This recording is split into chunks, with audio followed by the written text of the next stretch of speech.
Hello, my Communications 6 students. Today we are going to be talking about types of sentences.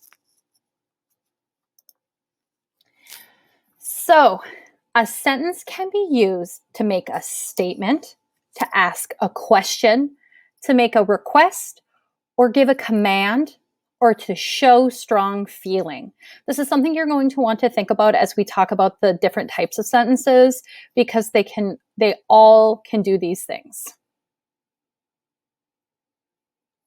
So the first one we're going to talk about is declarative sentence. And this usually ends in a period, hence the little period that I have after declarative sentence there. So it makes a statement, and it always ends in a period. So my example is, this is an apple sitting on books. You can see it ends in a period, and it's just stating a fact. That's a declarative sentence. Next, we have an interrogative sentence, and it always ends with a question mark, hence the question mark there. It asks a question. I always like to remember interrogative or interrogative. It depends upon how you say it. I always like to look at the root word, which is interrogate, and that's to ask lots of questions of someone. So interrogative sentences always ask a question, and they always end with a question mark. That is a really great indication that you are looking at an interrogative sentence. So the example I have here is, why is that apple sitting on the books?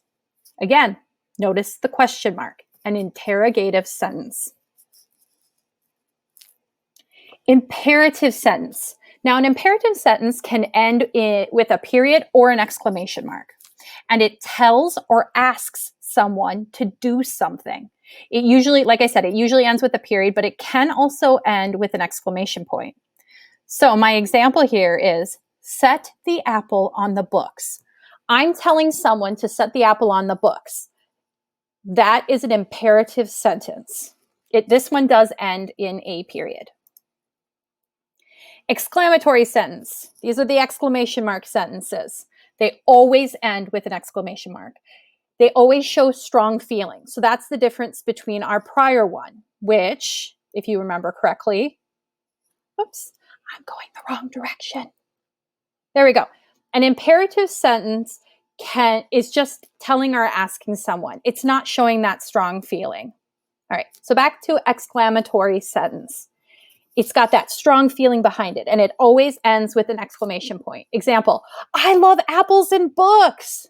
I'm just really excited to tell you that I love apples and books. It ends with an exclamation mark, and I am showing a strong feeling in that sentence.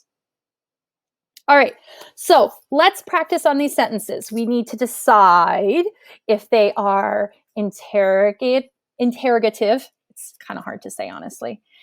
Exclamatory, imperative, or declarative. So let's practice. Minnesota usually gets a lot of snow in the winter. I just won $1 million. What did you eat for breakfast? Sam, go clean your room. All right, hit pause and figure out what those four are, and then come back to see the answers. All right, here we go. Minnesota usually gets a lot of snow in the winter. That's declarative. We're just stating a fact. We're just saying something out loud. There's not a strong feeling behind it. We're not excited about it. We're not asking questions. We're simply stating a fact, and that's declarative. I just won $1 million. I'm super excited here. This is an exciting time. Exclamatory, ends in an exclamation mark, and I'm super excited. What did you eat for breakfast? There's our question mark. That's the key there. That's our interrogative. So we are asking a question. What did you eat for breakfast? That is an interrogative sentence. Sam, go clean your room. Well, that one's imperative because we're asking or telling someone to do something. That is an imperative sentence. All right, so why does this matter? We get this a lot. We get asked a lot. We're asking good interrogative sentences. Why does this matter in writing? Well, why this matters. The 4 kinds of sentences enable you to express which means to show different attitudes and feelings in your writing. So it's important to remember that these 4 types of sentences can be used in different situations in order to show how you're feeling about certain situations, what you're thinking. We're expressing ourselves in different ways. All right, up next, you're going to complete the worksheet that's attached to this assignment.